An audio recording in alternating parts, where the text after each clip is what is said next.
Poor girl begs millionaire CEO to sleep in his doghouse. He, accustomed to luxury and power, did not expect to be moved by such a simple request. What seemed like just a charitable gesture turns into a surprising decision, and what he does next changes both of their lives forever. If this story interested you, don't forget to subscribe to our channel and tell us what city you're watching us from. We'll keep going. The November rain fell mercilessly over Chicago's Gold Coast, turning the elite neighborhood into a glistening maze of puddles and shadows. A black Bentley crawled through the downpour, its wipers fighting a losing battle against the deluge. Inside, Maxwell Foster loosened his silk tie with a weary sigh. Another day, another billion-dollar deal closed.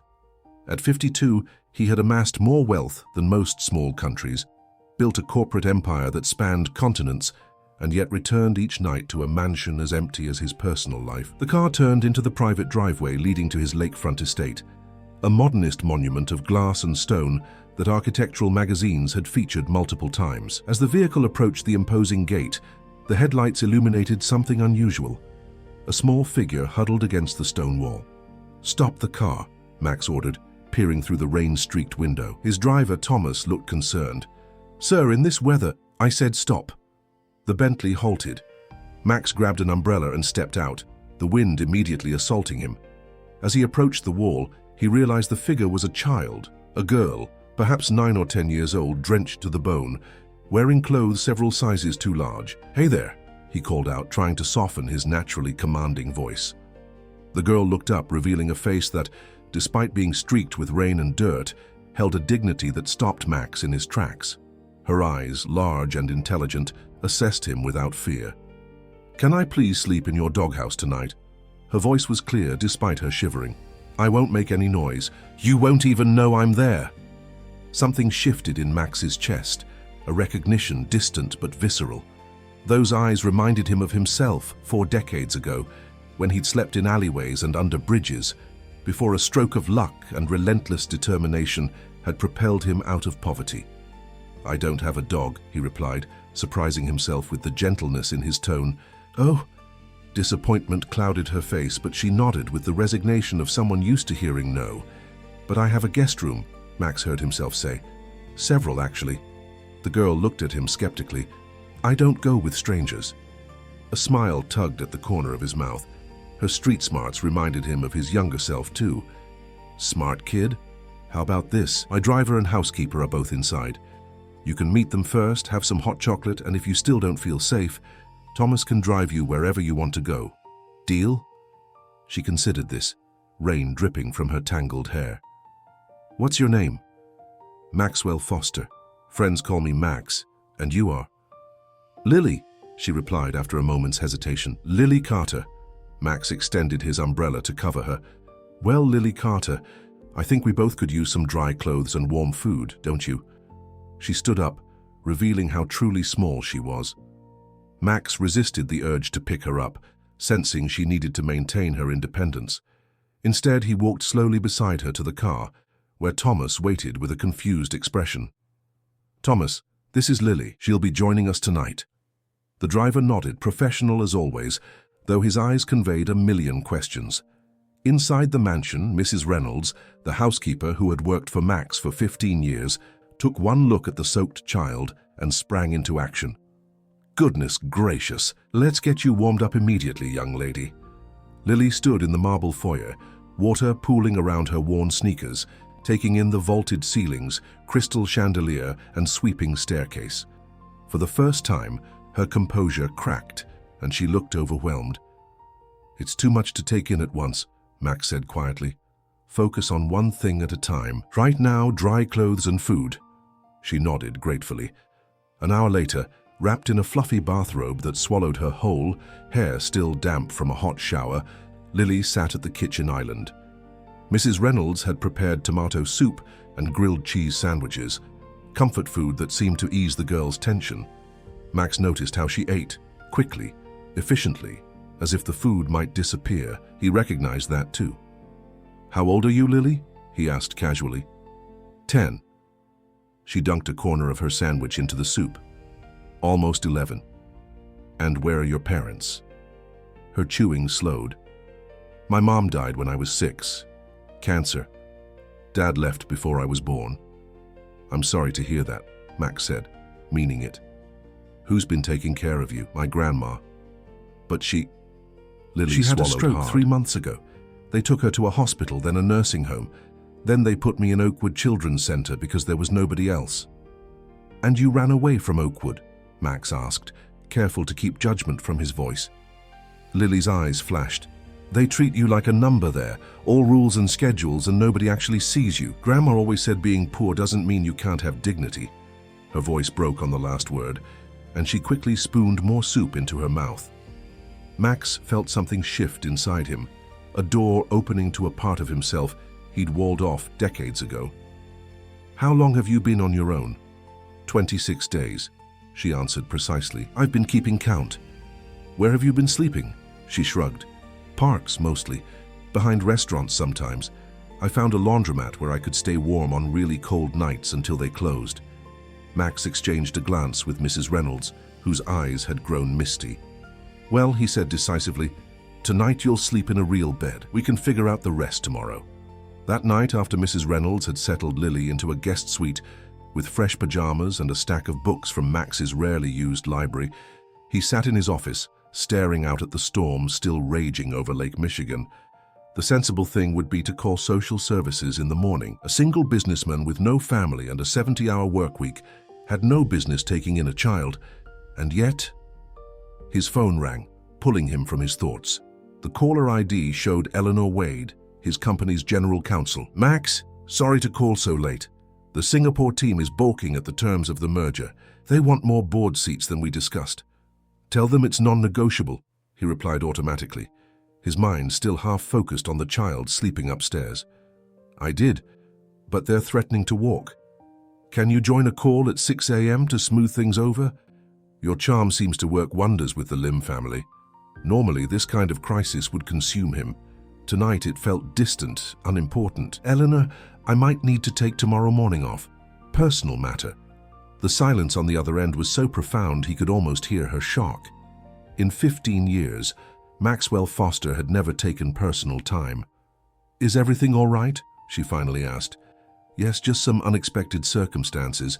Have Morgan step in for the call. After hanging up, Max wandered through his silent mansion. He paused outside the guest room where Lily slept, the door left slightly ajar at her request. Peering in, he saw her small form curled tightly under the covers, one hand clutching the edge of the blanket, as if afraid someone might take it away. Something protective and fierce surged through him, an emotion so foreign he barely recognized it. The last time he'd felt anything similar was decades ago, when he'd vowed to never be vulnerable or dependent again. Max returned to his office and began to search online for information about child services, foster care systems, and the legal rights of abandoned children. Hours passed as he read story after heartbreaking story of children lost in bureaucratic systems, bounced between temporary homes. By the time dawn broke over the lake, Maxwell Foster, a man who built his reputation on careful calculation and emotional detachment, had made the most impulsive decision of his adult life. He didn't just want to help Lily find a good home, he wanted to give her his. A soft knock interrupted his research. Lily stood in the doorway, drowning in borrowed pajamas, her hair a wild tangle around her face. You're up early, he said, quickly closing his laptop. I always wake up early, she replied, studying him with those disconcertingly perceptive eyes. Are you going to call the police about me? Max shook his head. No, but we do need to figure out what happens next. Are you hungry? She nodded. Good. Let's have breakfast and talk.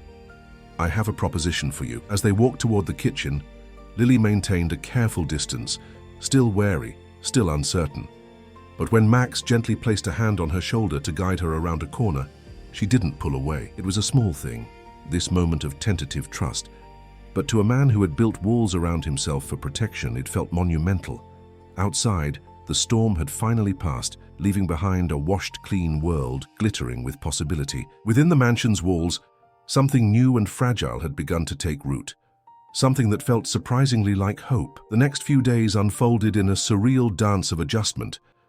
Max had postponed his Singapore merger, sending shockwaves through Foster Enterprises, to focus on something entirely foreign to him, creating stability for a child. "You want me to stay?" Lily had asked over breakfast that first morning, her fork suspended midway to her mouth, pancake dripping syrup onto her plate. "Like, for real?" "At least until we figure things out," Max had replied, still surprising himself with the decision. "It's not safe for you on the streets, especially with winter coming." A week later, Max stood in the doorway of what had once been a sterile guest room, now transformed by Mrs. Reynolds's enthusiastic shopping. The walls remained cream-colored. They'd need proper painting later. But the bed now boasted a colorful quilt. The bookshelves held children's classics alongside science encyclopedias. Lily had mentioned loving both. And a small desk sat beneath the window overlooking the lake. "It's not much yet," he said, feeling oddly nervous as Lily explored the space. "We can change anything you don't like." Lily ran her fingers along the spines of the books, her expression unreadable. "It's more than I've ever had," she finally said. Then, with a hint of suspicion, "What do you want from me?" The question hit Max like a physical blow. What kind of world had taught this child that kindness always came with conditions? "Nothing," he said firmly. "I just want you to be safe." The skepticism didn't leave her eyes. Nobody does something for nothing. Max considered his response carefully. "When I was about your age, I lived on the streets too. Someone helped me once, let me sleep in their garage during a blizzard, gave me food, didn't call the authorities. I never forgot that." It was the first time he'd spoken about his past to anyone in years. The admission hung between them, a small bridge offered. Lily studied him with those two old eyes. "Did you ever see them again? The person who helped you?" "No," Max admitted, "but I wouldn't be here without that moment of kindness." Something shifted in her expression, not quite trust, but perhaps the seed of it. She nodded and returned to exploring her new room. The days developed a tentative rhythm. Max rearranged meetings and delegated what he could, determined to be present. Mrs. Reynolds, childless herself, but with a natural maternal instinct, became an unexpected ally, teaching Lily to bake cookies and sew buttons. Thomas, the driver, revealed a talent for math when he helped her with some educational exercises Max had ordered. But adaptation wasn't seamless. The first time the doorbell rang, a delivery Max had arranged, Lily disappeared. After 15 minutes of frantic searching, Mrs. Reynolds found her wedged beneath a desk in the library, knees pulled to her chest. "Loud noises startle her," Mrs. Reynolds explained later, after Lily had calmed down. "And she's been hiding food in her room, found a stash of apples and dinner rolls under her bed this morning." Max nodded, making mental notes. "What else?" "She eats too quickly, like she's afraid someone will take her plate, and she watches all the exits in a room, always planning escape routes, that one." These observations pierced Max's heart, but didn't surprise him. He remembered similar behaviors from his own childhood, instincts that had kept him alive but had taken years to unlearn. On the fourth night, Max was awakened by muffled sounds. Following them, he found Lily in the kitchen, attempting to clean spilled milk while quietly crying. "I'm sorry," she whispered, frantically wiping the counter. "I was thirsty. I'll clean it up." "Hey, it's okay," Max said gently, taking the cloth from her trembling hands. "It's just milk." "But I made a mess in your house." "Our house," Max corrected, surprising himself, "and messes happen." Her eyes widened at the word "our," but she said nothing, watching carefully as he cleaned up the spill without anger or reproach. The next morning, Max found her attempting to make breakfast, pancakes burned beyond recognition, but plated with careful pride. "I wanted to help," she explained, looking uncertain. Max took a bite and managed not to wince at the charred taste. "Delicious. Maybe tomorrow we can cook together." Her tentative smile was worth every scorched bite. Progress came in small moments. Lily began to talk more about her grandmother, a tough but loving woman who had taught her to read early and insisted she speak like someone with sense. She mentioned distant memories of her mother, more impressions than concrete recollections. The smell of lavender, a soft laugh, bedtime stories with different voices for each character. In turn, Max shared carefully selected fragments of his past. His childhood in Chicago's rougher neighborhoods, the teacher who recognized his aptitude for numbers, the scholarship that changed everything.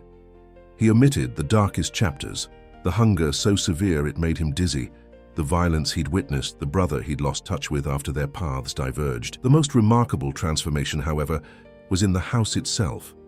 What had once been a showcase, beautiful but sterile, featured in architectural magazines but never truly lived in, began to feel like a home. The sound of children's television programs echoed through rooms that had known only news broadcasts and financial reports. Shoes too small for Max appeared kicked off by the door. A child's laughter, initially rare but increasingly frequent, bounced off walls that had known only the murmur of business calls. "Sir," Thomas said one evening, after driving them home from a bookstore where Max had let Lily select whatever titles interested her.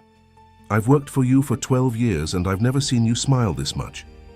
Max had been startled by the observation. "Have I changed that noticeably?" "For the better, sir, definitely for the better."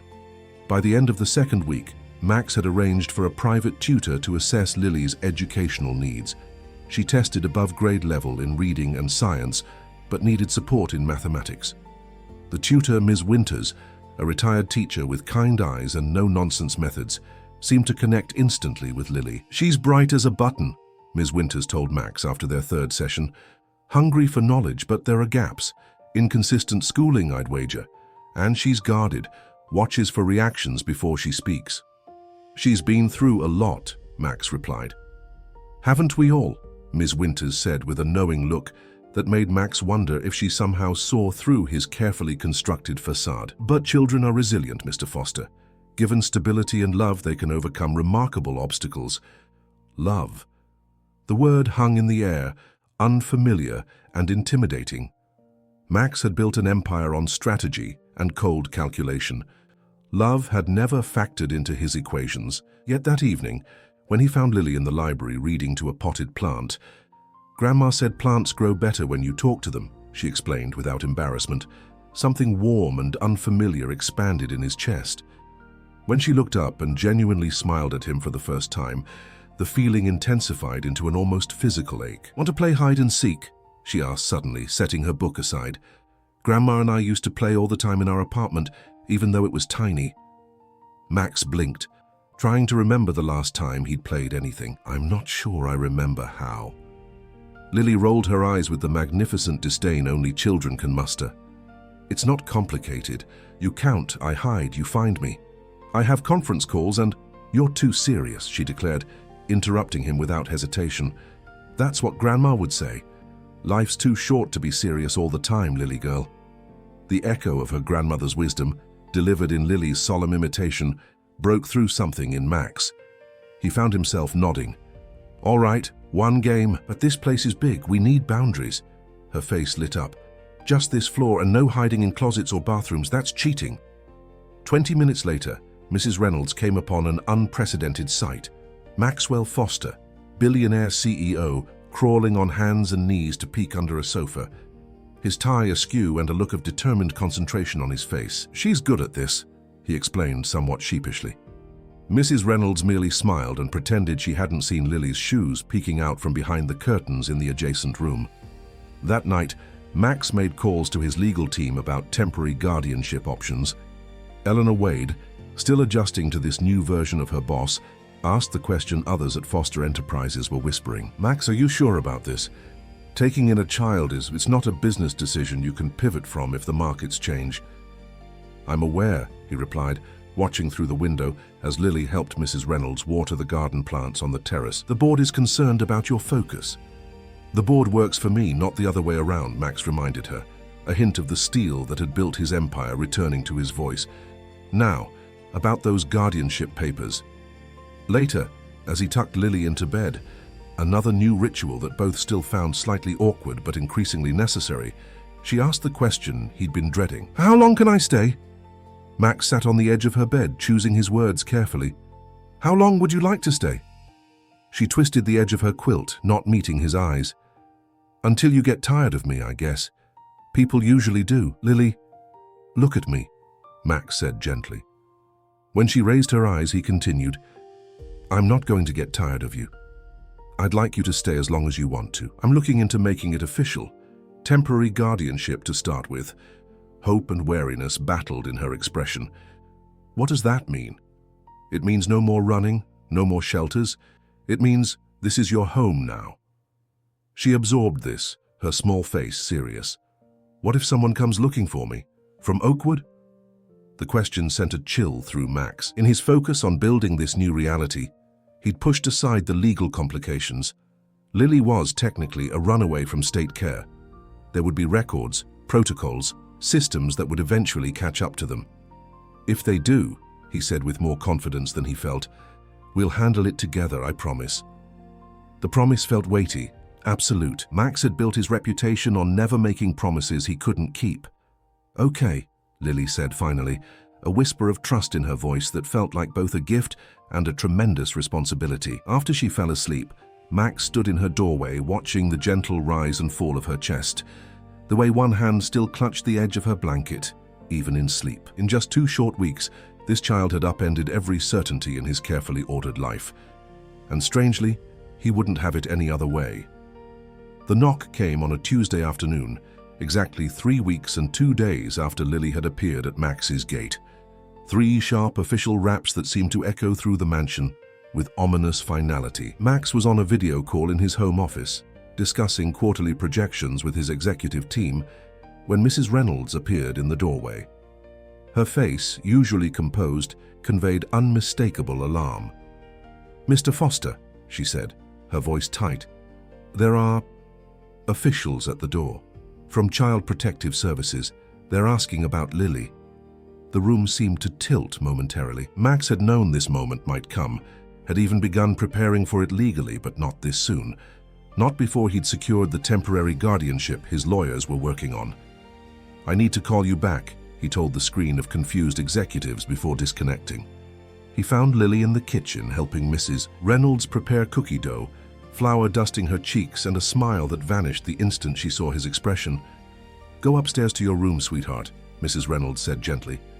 "Mr. Foster needs to speak with some people." "Is it about me?" Lily asked, already backing toward the door, eyes darting toward escape routes, a habit that had begun to fade but now returned with full force. "Yes," Max admitted, knowing lies would only erode the fragile trust they'd built. "But I'm going to handle it. Remember what I promised? We face things together." She nodded but continued her retreat. Max recognized the look in her eyes, the resignation of a child who'd learned that adults' promises, however well-intentioned, often shattered against the hard edges of reality. In the foyer, 2 women waited. The younger one held a tablet and wore an expression of professional neutrality. The older woman, with steel-gray hair pulled into a severe bun, radiated authority and cold efficiency. "Mr. Foster, I'm Diana Hargrove, Director of the Oakwood Children's Center. This is Ms. Patel from the Department of Child Services. We're here about Lily Carter." Max extended his hand, employing the charm that had disarmed countless business adversaries. "A pleasure to meet you both. I was actually planning to contact your department this week. Won't you come into my office?" The women followed, Ms. Patel glancing around with barely concealed awe at the mansion's opulence. Director Hargrove, however, seemed impervious to the surroundings, her gaze clinical and assessing. "Mr. Foster," she began once they were seated, "we received an anonymous tip that Lily Carter, a ward of the state who ran away from our facility 29 days ago, is residing in your home. Is this correct?" Max considered lying, then discarded the idea. "Yes, she's here. She arrived during a storm, alone and frightened. I've been providing her with shelter, food, education, and security while exploring legal guardianship options." Ms. Patel tapped notes into her tablet, but Director Hargrove's expression remained unmoved. "While your intentions may seem charitable, you've been harboring a runaway minor, which is a serious legal matter. Lily was placed in state care after her grandmother became incapacitated. The proper channels exist for a reason, Mr. Foster." "With all due respect," Max countered, his tone pleasant but firm, "Lily ran away from your facility because she felt unsafe and unwelcome. She was living on the streets for nearly a month before she arrived here. All the more reason she should have been returned immediately to proper authorities," Director Hargrove replied, a note of steel entering her voice. "Not kept secretly in a private residence, however luxurious, by a single man with no experience in childcare and no relation to the child."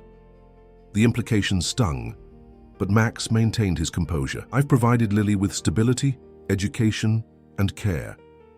My household staff can attest to her well-being, as can her tutor. I've consulted with pediatricians and child psychologists. I assure you, her welfare has been my sole priority."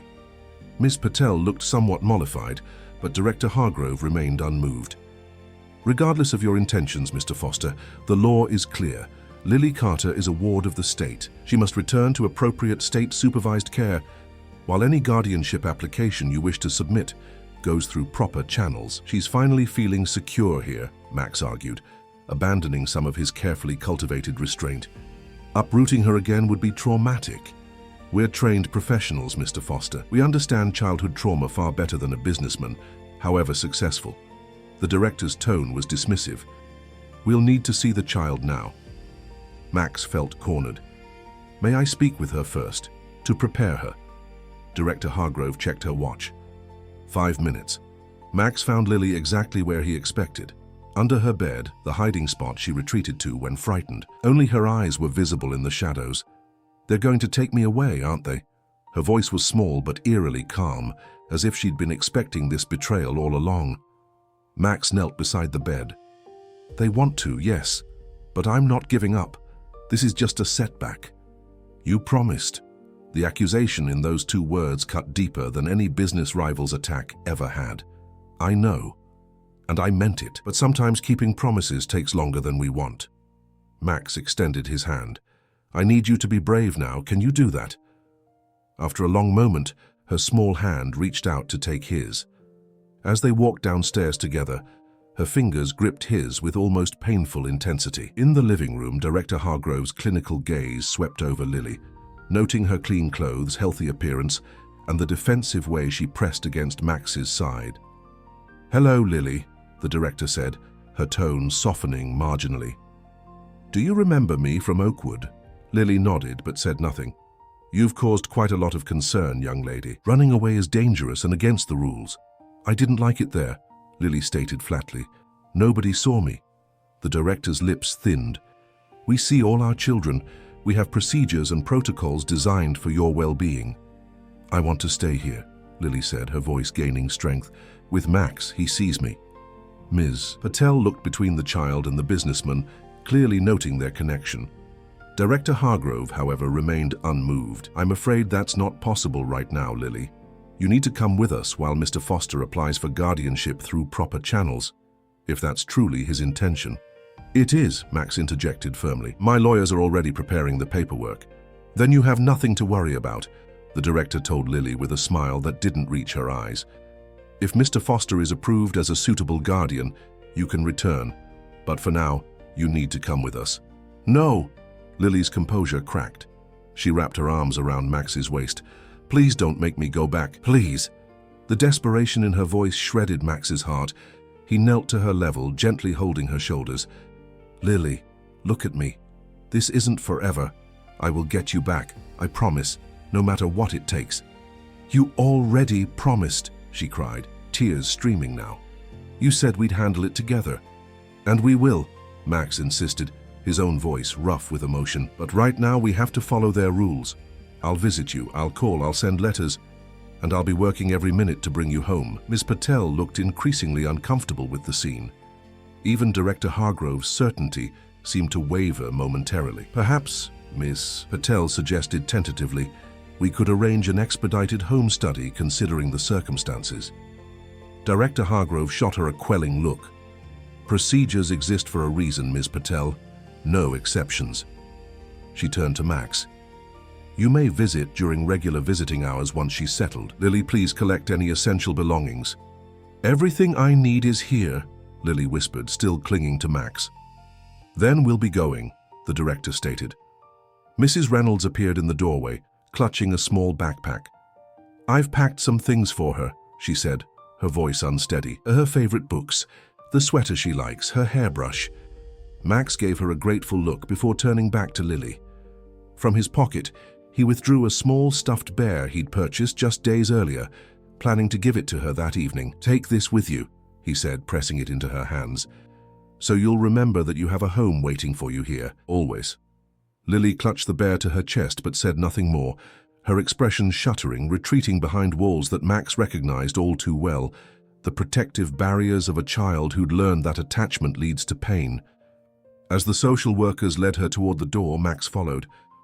"I'll call my lawyers immediately. How soon can I visit her?" "After a 72-hour adjustment period," Director Hargrove replied. "It's protocol for runaways who've been in unauthorized placements." 3 days? Max was incredulous. "She'll think I've abandoned her." "Perhaps you should have considered the consequences before harboring a ward of the state, Mr. Foster." The director's tone was coldly professional. "Children need consistency and proper procedures, not impulsive charity from wealthy individuals." As they reached the door, Lily looked back once, her expression so lost that Max nearly lunged forward to grab her back. Only the knowledge that such an action would destroy any chance of legal guardianship kept him rooted in place. "I'll come for you," he called instead, "as soon as they let me, and I'll write every day until then." The sound of the car doors closing seemed thunderously final. Max stood in the doorway long after the vehicle disappeared down the driveway, a hollow feeling expanding in his chest. "Sir?" Mrs. Reynolds appeared beside him, her own eyes red-rimmed. "What can we do?" Max straightened, the businessman in him taking control even as the newly discovered parent in him howled. "Call Eleanor Wade and tell her to drop everything. I need my entire legal team mobilized. Then call Dr. Bennett. I want a child psychologist's assessment of Lily's well-being here documented immediately. Thomas should contact that reporter, who's been wanting an exclusive with me. I suddenly find myself willing to consider it, provided certain topics are covered." Mrs. Reynolds nodded, already reaching for her phone. "And," Max continued, a hardness entering his voice that had made business competitors tremble, "find out everything you can about Director Diana Hargrove and Oakwood Children's Center. Every inspection report, every complaint, every staff review." "You're going to fight," Mrs. Reynolds observed. "With everything I have," Max confirmed, already striding toward his office. "They have no idea who they're dealing with." But that night, after the flurry of calls and legal consultations, after setting in motion the machinery of his considerable resources, Max stood in the doorway of Lily's empty bedroom and felt a wave of doubt crash over him. The room seemed to echo with absence. The books untouched on shelves, the bed neatly made, the stuffed animals arranged in silent vigil. He picked up the pajamas she'd left folded on the pillow, a habit Mrs. Reynolds had taught her, and caught the faint scent of the children's shampoo she used. The hollow feeling in his chest expanded until breathing hurt. For the first time in decades, Maxwell Foster confronted a problem that money and power might not be able to solve. The realization was terrifying. He'd built an empire on the certainty of his control, on his ability to bend situations to his will through strategy and resources. But the child welfare system operated by different rules, and at its mercy was the one thing that had unexpectedly become precious to him. Max sat heavily on the edge of Lily's bed, still holding her pajamas. The great mansion around him, once a testament to his success, now felt cavernous and empty. In just 3 short weeks, a small girl with solemn eyes and surprising resilience had transformed everything, including him, particularly him. He thought of Director Hargrove's dismissive assessment, a businessman with no experience in childcare. She wasn't wrong. What did he know about raising a child? He'd spent his adult life accumulating wealth and power, not nurturing relationships. His own childhood offered no blueprint for healthy parenting, only lessons in what to avoid. Yet the thought of Lily back in an institutional setting, her spirit dimming day by day, was unbearable. He remembered her voice when she'd talked about Oakwood. "Nobody saw me." Max saw her, her courage, her intelligence, her wounded heart still capable of trust. The thought that this connection might be severed permanently created an ache unlike anything he'd experienced before. "Sir?" Thomas stood in the doorway, hesitant to intrude. "Ms. Wade is on the line. She says it's important." Max nodded, setting down the pajamas with careful reverence. Whatever doubts plagued him, whatever obstacles loomed, one thing was certain. Maxwell Foster had never backed down from a fight in his life. And he wasn't about to start now, not when the stakes had never been higher. The next 72 hours were the longest of Max's life. He threw himself into battle mode, transforming his home office into a war room. Legal briefs and child welfare statutes replaced merger documents and quarterly reports. Eleanor Wade had assembled a team of the best family law attorneys in Illinois, all working around the clock. "The good news," Eleanor explained during a strategy session, is that you have resources most people in this situation don't. The bad news is that the system doesn't prioritize speed, even for billionaires. Then we make it prioritize speed, Max replied, the steel in his voice familiar to anyone who'd negotiated with him. What are our options? We've filed for emergency temporary guardianship, citing the trauma of another placement change. We've requested an expedited home study. We've submitted character references from community leaders who owe you favors. Eleanor ticked off items on her tablet. But Max, I need to be clear. This isn't a business deal. You can't simply outspend or outmaneuver the opposition. Every system has pressure points, Max insisted. Find them. While his legal team worked, Max focused on the one thing entirely within his control, letting Lily know she wasn't forgotten. Each morning, he wrote her a letter, describing the previous day at the mansion, assuring her of his efforts, including small jokes or observations he thought might make her smile. He had the letters couriered directly to Oakwood, each one accompanied by a small gift. A book, a colorful hair clip, a snow globe of Chicago's skyline. Director Hargrove called, Mrs. Reynolds reported on the second day. She says the gifts are disruptive to institutional routine and requests that you stop sending them. Max's jaw tightened. Did she say Lily received the letters? She wouldn't confirm either way. That night, Max couldn't sleep. The image of Lily waiting for messages that might never reach her haunted him. At dawn, he made a decision. Thomas, he instructed his driver, find out when the children have outdoor recreation at Oakwood. I want to see her myself. Sir, the director was clear about the 72-hour policy.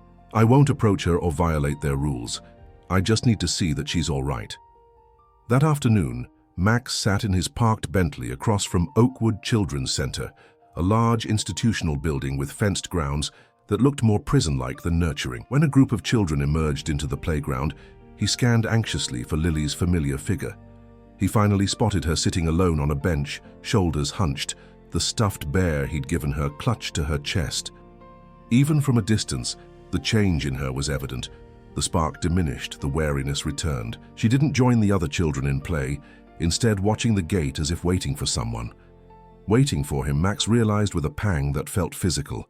As if sensing his presence, Lily suddenly looked directly at his car. Max couldn't be sure if she recognized the vehicle or him behind the tinted windows, but he raised his hand in a small wave just in case. After a moment's hesitation, she lifted her own hand in response. It wasn't much, but it was something.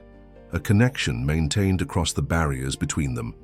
Max drove back to his office with renewed determination. The professional fallout of his divided attention was swift and significant. Foster Enterprises' stock dipped as rumors circulated about the CEO's mysterious absence from key meetings. The Singapore merger that had once seemed crucial hung in limbo. Board members began whispering about stability and leadership. The Thompson Group is threatening to pull out of the Denver project, his CFO reported, during a rare appearance Max made at corporate headquarters. They say if you're not personally involved, they question our commitment.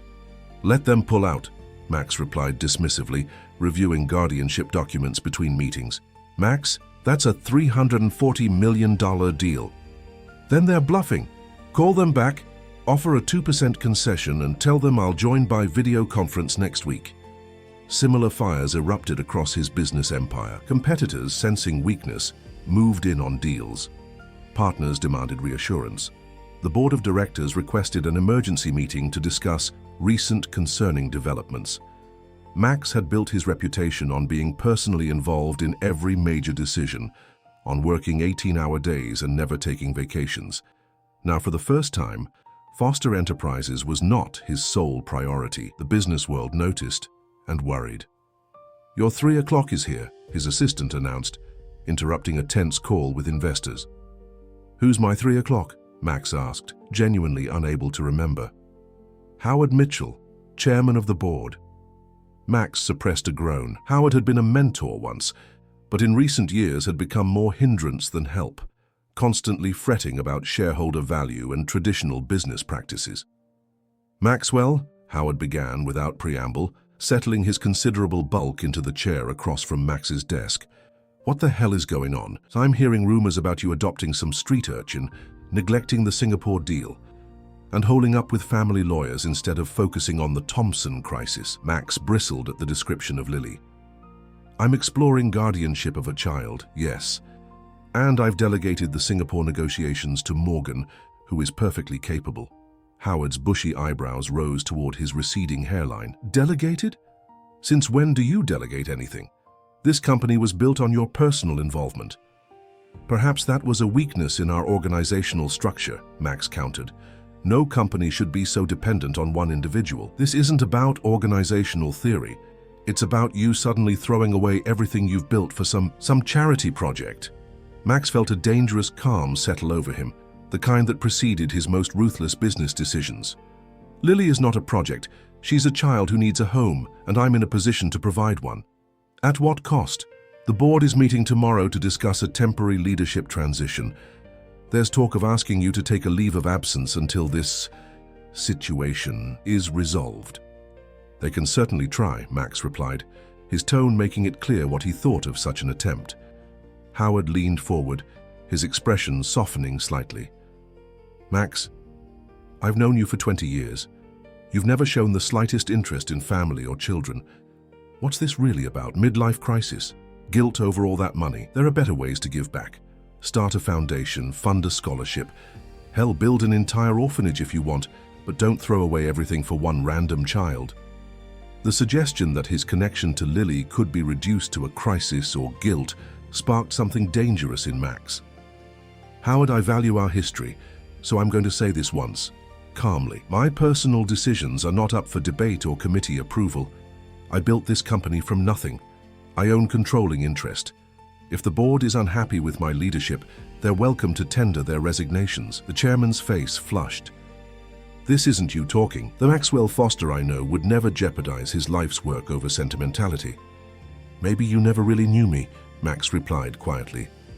Or maybe I'm finally discovering parts of myself that business success couldn't reveal. After Howard stormed out, Max sat in the silence of his office, contemplating the truth in his own words. Was he changing fundamentally, or simply uncovering aspects of himself long buried beneath ambition and self-protection? He was still pondering this when Eleanor called with news. The judge has granted an exception to the waiting period. You can visit Lily tomorrow morning. The relief was so intense that Max had to grip his desk. What about the guardianship petition?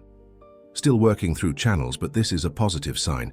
The judge seems responsive to our arguments about stability and emotional connection. The next morning, Max arrived at Oakwood precisely at the appointed time, bearing another small gift. A journal with a lock and key, something private in a place where privacy was scarce. Director Hargrove met him in the lobby, her disapproval evident in every line of her posture. Mr. Foster, Lily is waiting in the visitation room. I must remind you that these sessions are supervised and limited to 30 minutes. I understand, Max replied, maintaining rigid politeness. The visitation room was cheerless. Beige walls, uncomfortable furniture, fluorescent lighting that gave everything a sickly pallor. Lily sat at a small table, her posture tense until she saw Max. Then her face transformed, hope breaking through the careful blankness. You came, she said, as if she doubted it despite his promises. Of course I did, Max replied, taking the chair across from her, painfully aware of the staff member watching from the corner.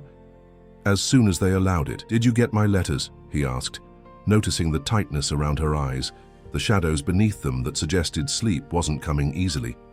Lily glanced quickly at the supervisor before shaking her head slightly. The anger that surged through Max was white hot, but he contained it, knowing an outburst would only hurt their cause. Instead, he pushed the wrapped journal across the table. I brought you something. Her eyes widened as she unwrapped it. It has a lock, she whispered, understanding immediately the value of such a thing in this environment. For your thoughts, Max explained. Private ones, special ones, anything you want to remember. Lily ran her fingers over the cover reverently, before looking up at him with an intensity that struck him to the core. Are you still trying to bring me home? Every single day, Max assured her. I have the best lawyers working on it. It's taking longer than I hoped, but we're making progress. They said I might have to go to a foster home instead, she confided, voice dropping even lower. Not back to you. Max felt his chest constrict. Who told you that? Another glance at the supervisor. Director Hargrove. She said you might look good on paper because you're rich, but the courts care about experience with children and stable family environments. The calculation in this message to a vulnerable child infuriated Max, but he kept his voice gentle. Director Hargrove doesn't make the final decision. The judge does, and I'm doing everything possible to show the judge that you belong with me. What if it doesn't work? Lily's voice cracked slightly. What if they send me somewhere else?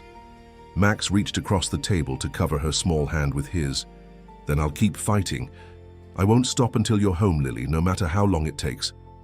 She nodded, blinking rapidly against tears. I don't like it here. The other kids are okay, but the grown-ups look through you, not at you, and everything's so scheduled. Tell me about your days, Max encouraged, wanting to understand exactly what she was experiencing. As Lily described the rigid routines, the impersonal care, the lack of individual attention among 27 children with varied needs, Max made mental notes. Every detail was potential ammunition for their case. The 30 minutes passed with excruciating speed. When the supervisor announced their time was up, Lily clutched the journal to her chest like armor. I'll be back as soon as they let me, Max promised as they stood, and I'll keep sending letters. If you don't receive them, I'll find another way to get messages to you. Lily nodded, then surprised him by darting forward to hug him fiercely. Don't forget about me, she whispered against his suit jacket. The simple plea broke something in Max. He knelt to her level, heedless of his expensive trousers against the institutional linoleum. That would be impossible, Lily. You're unforgettable. As he walked out past Director Hargrove, Max paused. I'd like to know why Lily hasn't received any of my letters. The director's expression remained impassive. All correspondence is reviewed for appropriateness before distribution. Given the unusual circumstances and pending legal matters, additional review time has been necessary. I expect every letter to be delivered to her by tomorrow, Max stated, his tone making it clear this wasn't a request. My lawyers will be inquiring about this specifically. Back in his car, Max allowed himself a moment of pure, unchecked fury, pounding the steering wheel once, hard enough to hurt. Then he pulled out his phone. Eleanor, I need you to add something to our filing. Oakwood has been withholding my letters from Lily. Deliberate emotional manipulation of a minor, and I want a formal complaint filed against Director Hargrove specifically. That might antagonize the very people evaluating your guardianship petition, Eleanor cautioned. They're already antagonized, and they're hurting her. Max's voice hardened. No more playing nice. Use every legal tool we have.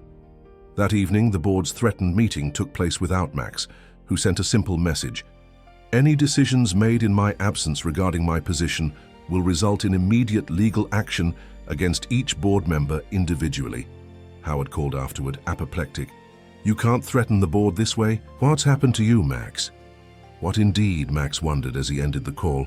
The man who had spent decades building walls around himself, who viewed emotional attachment as weakness, who calculated every relationship for its potential value, that man was disappearing. In his place stood someone new, someone who found himself measuring success not in dollars, but in the trust of a child's eyes. The transformation carried costs. His professional reputation was taking hits. Longtime business associates whispered about instability. His company's stock value had dropped 12% in a week. And yet, for the first time in his adult life, Maxwell Foster was certain he was fighting for something that truly mattered. 2 weeks stretched into a month, and then 6 long weeks. Max established a routine around his twice-weekly visits to Lily, restructuring his entire professional life to accommodate the rigid visitation schedule at Oakwood. The letters continued daily, and after his confrontation with Director Hargrove, they began reaching Lily, albeit sometimes with sections blacked out like classified government documents. They put marker over parts they don't like, Lily explained during one visit, showing him a recent letter where entire paragraphs had been redacted. I tried holding it up to the light, but it didn't work. Max smiled despite his frustration. What do you think I wrote in those secret sections? Lily's eyes sparkled with the first genuine amusement he'd seen in weeks. Probably treasure maps or secret codes. Or maybe you called Director Hargrove a dragon lady. I would never, Max replied with exaggerated innocence that made Lily giggle. These moments of connection sustained them both through the grinding machinery of the legal system. Home studies, psychological evaluations, background checks, financial disclosures. Each step seemed designed to test Max's patience and resolve. The process that might have taken years for an ordinary applicant was expedited by his resources, but still moved with agonizing slowness. Meanwhile, life at Foster Enterprises reached a crisis point. The board had backed down from their threat of forced leave, but Max's decreased presence was taking a toll. The Thompson deal collapsed entirely. The Singapore merger stalled. Competitors circled like sharks scenting blood. "You need to make a choice, Max," Eleanor told him bluntly after a particularly disastrous quarterly report. "The company needs you. If you're serious about this guardianship, you might have to step back from day-to-day operations more formally." The suggestion would have been unthinkable months earlier. Now Max found himself considering it without panic. "Draw up the paperwork for a temporary leadership transition. Morgan can take operational control for 6 months, with me retaining final say on major decisions." Eleanor stared at him. "You're serious?" "The company survived before me.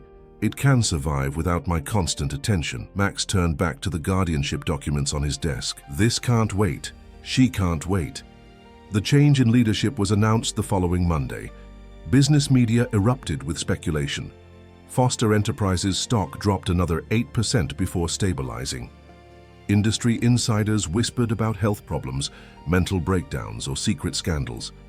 Max ignored it all, focusing instead on preparing for the upcoming custody hearing. The date had finally been set, exactly 2 months and 4 days after Lily had been taken from his home. The night before the hearing, Max found himself unable to sleep. He wandered through the silent mansion, pausing in Lily's room. Mrs. Reynolds had maintained it perfectly, ready for the child's return. New books waited on shelves. Art supplies sat arranged on the desk. A handmade quilt, a project the housekeeper had undertaken with surprising enthusiasm, lay folded at the foot of the bed. So much hope contained in one room. So much potential for disappointment. Max sat on the edge of the bed, confronting his deepest fear. What if, after all this, he failed her? What if the judge decided a wealthy bachelor with no parenting experience wasn't suitable guardian material?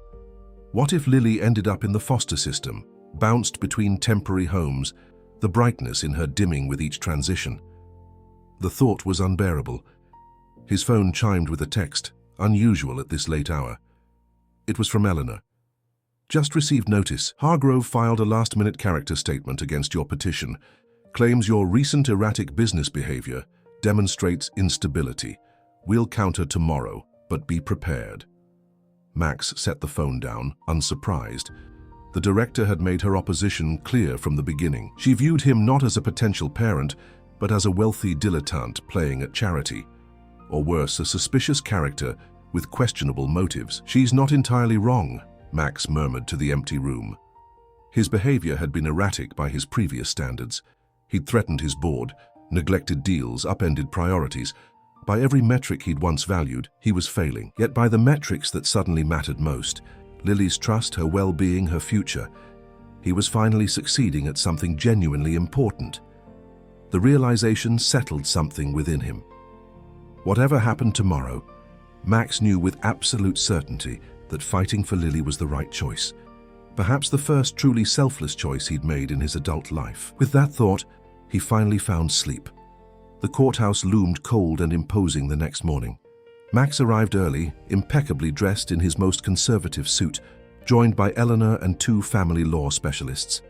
The attorneys talked strategy, while Max sat silent, rehearsing what he would say when given the chance to address the court. Director Hargrove arrived with her own legal team, nodding stiffly in Max's direction before taking a seat across the aisle.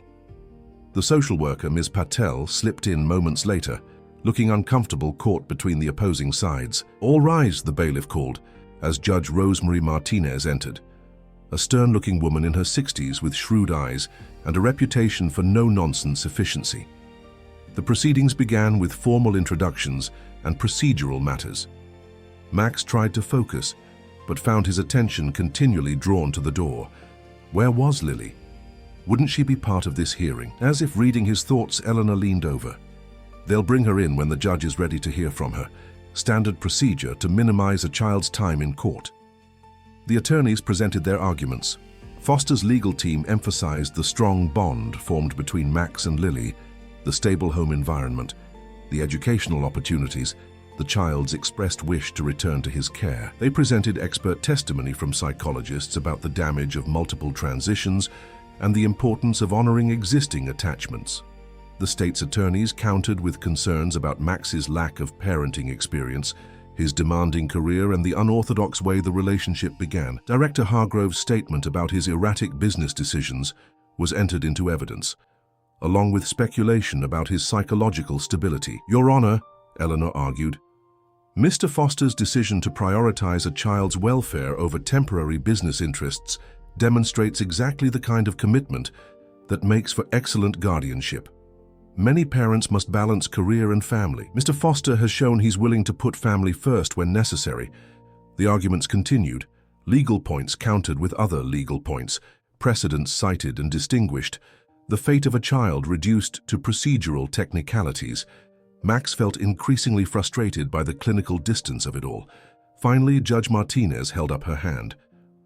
I've heard enough from the attorneys. I'd like to speak with the child now. She looked directly at Max for the first time. And afterward, I'd like to hear from Mr. Foster himself, not just his legal representatives.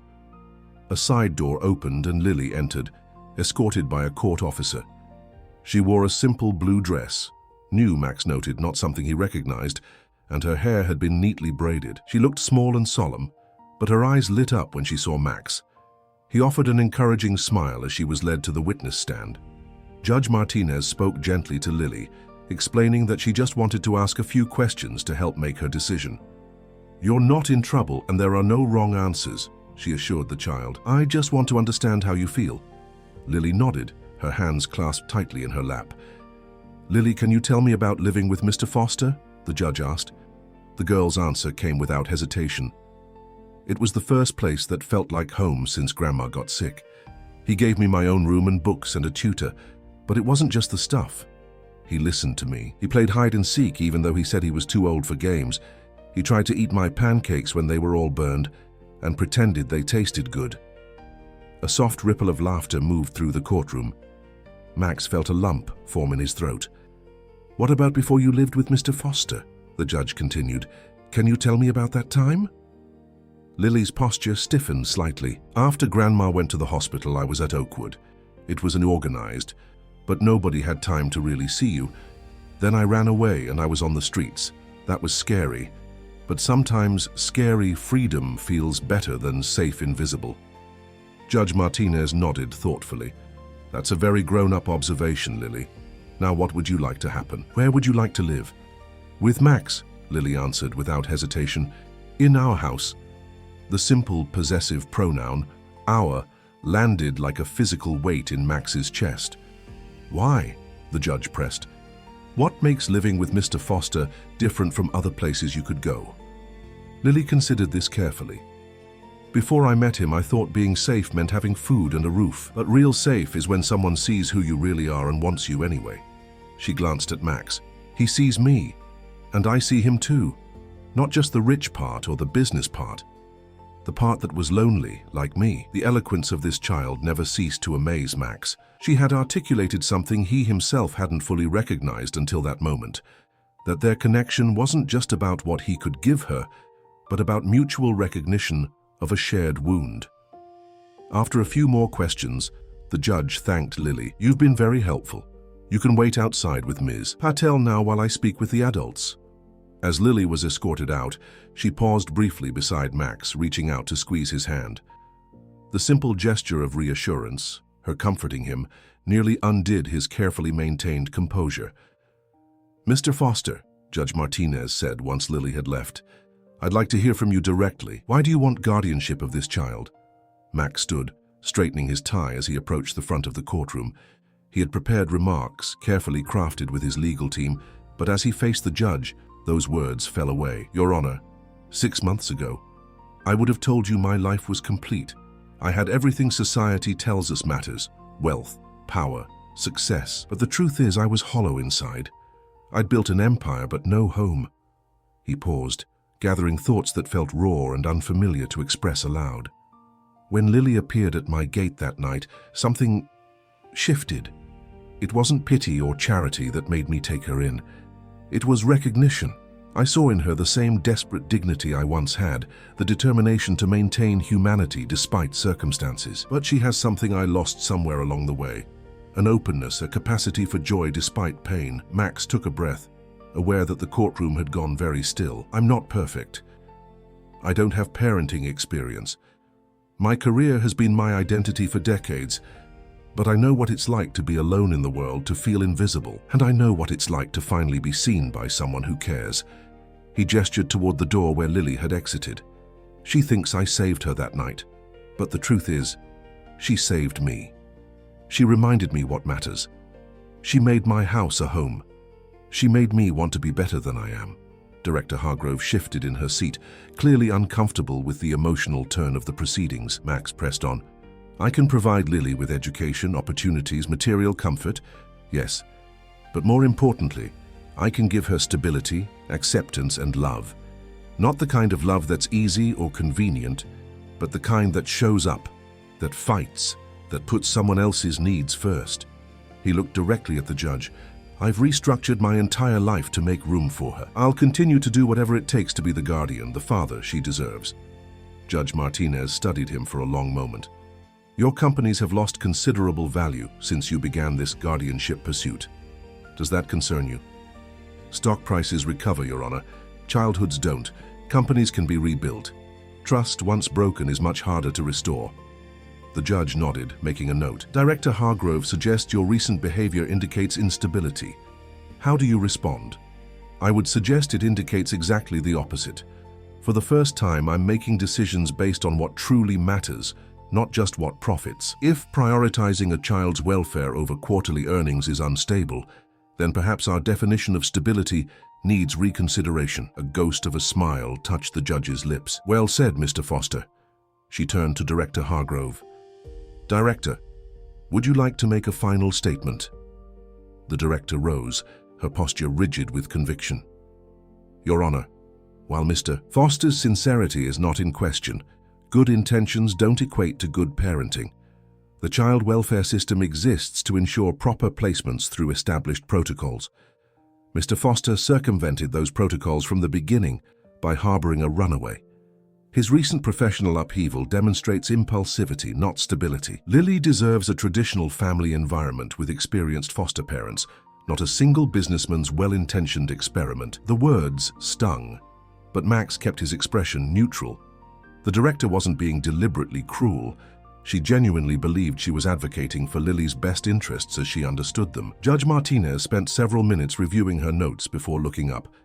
This court takes seriously its obligation to determine the best interests of the child. In this case, we have an unusual situation. A man of considerable means, but no parenting experience, seeking guardianship of a child he met under irregular circumstances. She removed her glasses. However, the bond between Mr. Foster and Lily Carter is evident and significant. The child's expressed preference is clear. The home study reports are favorable. The psychological evaluations indicate a healthy attachment that would be traumatic to sever. Max hardly dared breathe. Director Hargrove raises valid procedural concerns, but this court must focus on the welfare of this specific child, not institutional procedures. Therefore, I am granting Maxwell Foster's petition for legal guardianship of Lily Carter, with quarterly check-ins from family services for the first year. The relief that washed over Max was so intense, he had to grip the table to steady himself. Eleanor squeezed his arm in congratulation. Mr. Foster, the judge continued, this court is entrusting you with a profound responsibility. I expect you to continue putting Lily's needs first, as you've demonstrated these past months. I will, Your Honor. Thank you. Director Hargrove, Judge Martinez added, your dedication to protocol is noted, but I encourage more flexibility in recognizing that family connections come in many forms. Sometimes the best family for a child is the one that forms through circumstance and choice, not traditional structures. As the court adjourned, Max stood frozen for a moment, processing the reality. They'd won. Lily was coming home. He found her waiting in the hallway with Ms. Patel, her expression anxious until she saw his face. No words were necessary. She launched herself into his arms, and he lifted her effortlessly, holding her close as she wrapped her arms around his neck. We did it, he whispered. You're coming home, for real? Forever? The hope in her voice was cautious, as if she still feared disappointment. For real, forever. Max set her down gently, keeping one hand on her shoulder. Or at least until you go to college, and even then you'll still have a home with me. As they walked out of the courthouse together, Max felt a curious sense of completion. The battle for guardianship was won, but he understood with perfect clarity that the greater journey of becoming the parent Lily needed, of healing their shared wounds, of building a true family, was just beginning. And for the first time in his life, Maxwell Foster found himself looking forward to a future he couldn't completely control or predict. Homecoming day dawned bright and clear, a perfect Chicago spring morning. Max had awakened before sunrise, too anxious and excited to sleep. By the time he arrived at Oakwood to collect Lily, the entire household was in celebration mode. Mrs. Reynolds had prepared Lily's favorite foods. Thomas had tied balloons to the mailbox. Even Eleanor had sent a stack of children's books as a welcome home gift. "Ready to go?" Max asked, as Lily emerged from the building, clutching a small duffel bag and the stuffed bear he'd given her. She nodded, her smile radiant but her eyes darting nervously toward Director Hargrove, who stood watching from the doorway with an unreadable expression. Max knelt to Lily's level. "It's okay. The judge made her decision. No one can change that now. Promise?" "Promise." He took her bag, noting how light it was. Everything she owned in the world still fit in one small duffel. "That would change," he vowed silently. As they turned to leave, Director Hargrove approached. Max tensed instinctively, but her usual coldness had softened slightly. "Lily," she said, "I wish you well in your new home." Lily nodded politely. "Thank you, Director." The woman turned to Max, her professional mask firmly in place. "Mr. Foster, the court may have granted you guardianship, but our department will still be conducting regular check-ins. I hope you understand this is for Lily's benefit, not because we doubt the judge's decision." Max recognized the olive branch for what it was. "Of course, we'll welcome the visits." Something almost like approval flickered in the director's eyes. "You surprised me, Mr. Foster. Not many would have fought so hard or sacrificed so much. I hope for Lily's sake that your commitment remains as strong in the years ahead." "It will," Max replied with certainty. The director nodded, then handed him a folder. "Lily's medical records, school transcripts and psychological assessments. She's behind academically due to the disruptions, but her intelligence is evident. With proper support, she should catch up quickly." Max accepted the folder, struck by the strange détente between them. "Thank you." Director Hargrove looked down at Lily one last time. "Remember what we discussed about expressing your needs clearly, Lily. A family can't support you if they don't know what you require." "I remember," Lily replied. With that, the director returned to the building, her rigid posture relaxing just slightly as she watched them go. A professional who had fought for her vision of what was best, but could recognize when it was time to support a different outcome. The drive home was filled with Lily's excited chatter about returning to our house and seeing Mrs. Reynolds and Thomas again. The trauma of separation hadn't been erased, but children's resilience remained a marvel to Max. Given security and love, they could bounce back from extraordinary hardship. "I have a surprise for you," Max told her as they neared the mansion. "What kind of surprise?" Lily asked, immediately suspicious in the way of children who have learned that surprises aren't always positive. "A good one, you'll see." As they pulled through the gates, Lily gasped. The front of the house was decorated with a handmade banner reading, "Welcome Home Lily," in rainbow letters. Mrs. Reynolds stood on the steps, beaming, with Thomas beside her holding a small cake. "They missed you too," Max said softly, watching Lily's expression transform with wonder. "They did this for me." "Of course they did. You matter to all of us." Lily unbuckled her seatbelt the moment the car stopped, flying out to hug Mrs. Reynolds so fiercely the older woman staggered slightly. "I missed your cookies, and your stories, and even your rules about picking up my socks." Mrs. Reynolds laughed through tears. "Well, those rules still apply, young lady, but perhaps we can postpone sock lectures until tomorrow." The homecoming celebration was simple but joyful. Cake in the kitchen, presents, new books, art supplies and clothes, and a tour to show Lily the minor renovations made in her absence. Her bedroom had been painted a soft blue at her previous request, and a window seat with cushions had been added. the perfect reading nook. "It's even better than I remembered," Lily whispered, running her hand along the new bookshelves Max had installed himself, surprising everyone with his novice carpentry skills. The day passed in a blur of small joys, Lily reacquainting herself with every corner of the house, exclaiming over plants that had grown, telling Mrs. Reynolds and Thomas elaborate stories about her time away, carefully omitting the darkest moments. Max watched it all with a profound sense of rightness. This was what the house had been missing all along. This energy, this life. That evening, after Lily had fallen asleep in her own bed for the first time in months, Max sat in his office reviewing the folder Director Hargrove had given him. The academic assessments confirmed what he already knew. Lily was bright, but had significant gaps in her education due to frequent moves and absences. The psychological reports were more concerning, noting symptoms of abandonment anxiety, hypervigilance, and trust issues, all perfectly understandable given her history, but challenges they would need to address. A soft knock interrupted his reading. Mrs. Reynolds stood in the doorway with a cup of tea. "Thought you might need this," she said, setting it on his desk. "It's been quite a day." "Thank you." Max leaned back, rubbing his eyes. "I'm just trying to get a handle on what she needs academically, emotionally, everything really." Mrs. Reynolds settled into the chair across from him. "If I may, sir, you're overthinking it. Children need consistency, boundaries, and love. The details sort themselves out if those foundations are solid." Max smiled ruefully. "When did you become such an expert on child rearing, Mrs. Reynolds? I thought you didn't have children." "I don't. But I was a child once, as were you." She regarded him with the frank assessment she'd earned through years of service. "And if I may be so bold, you're doing just fine so far." "Am I? I feel completely out of my depth most of the time." "That's parenting," Mrs. Reynolds said with a surprising chuckle. "No one knows what they're doing. Even people with biological children are just making it up as they go along, trust me."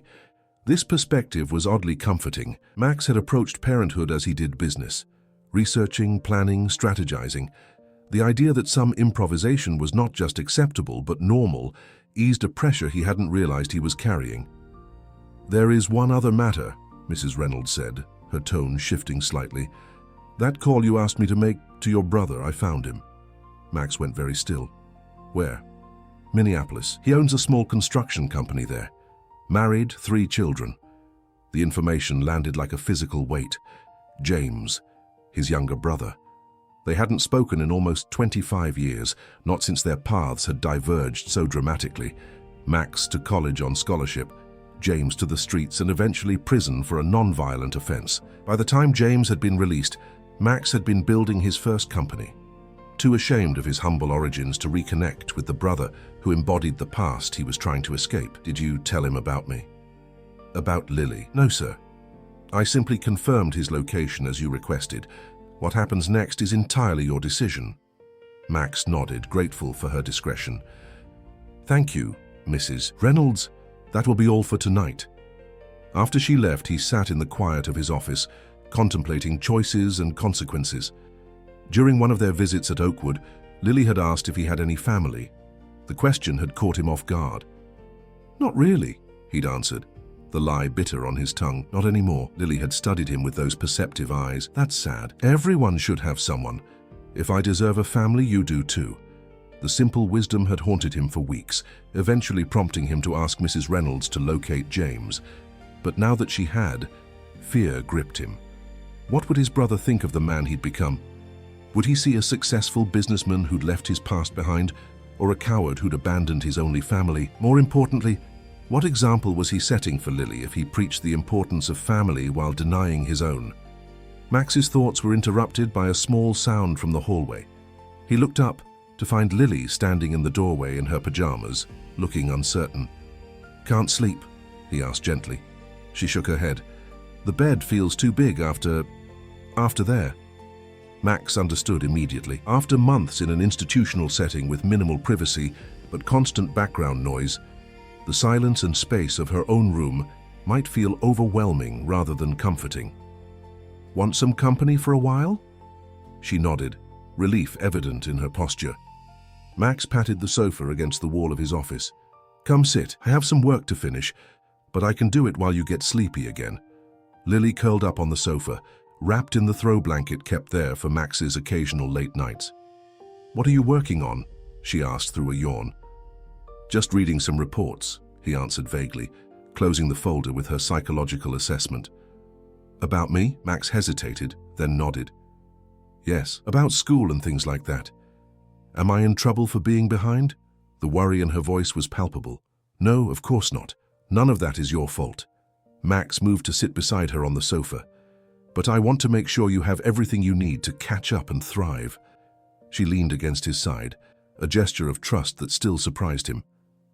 "Ms. Winters was a good teacher. Can she still help me?" "Absolutely. We'll set up a regular schedule with her until you're ready for regular school in the fall." "Regular school," Lily murmured, sounding both excited and apprehensive, "with other kids and everything." "Only when you're ready," Max assured her. "There's no rush." They sat in comfortable silence for a few minutes, Lily gradually relaxing against him, her breathing slowing towards sleep. "Max," she asked drowsily. Are you sure you still want me, even with all the trouble?" The question pierced him. "Lily, look at me." He waited until her sleepy eyes met his. "You are not trouble. The situation was complicated, yes, but that was never your fault. And yes, I am absolutely sure I want you here. In fact," he hesitated, then decided to take the leap. "I've been thinking about something even more permanent than guardianship, if you might be interested." She blinked, suddenly more alert. "Like what?" "Like adoption." The word hung between them, momentous and transformative. "It would mean you'd legally be my daughter, forever. No more check-ins from social services eventually. No more questions about arrangements. Just us, a family, officially." Lily's eyes widened. "You'd want that? For real?" "Very much, but only if you would want it too. It's a big decision and you don't have to answer now. Just something to think about." She was quiet for so long that Max worried he'd overwhelmed her.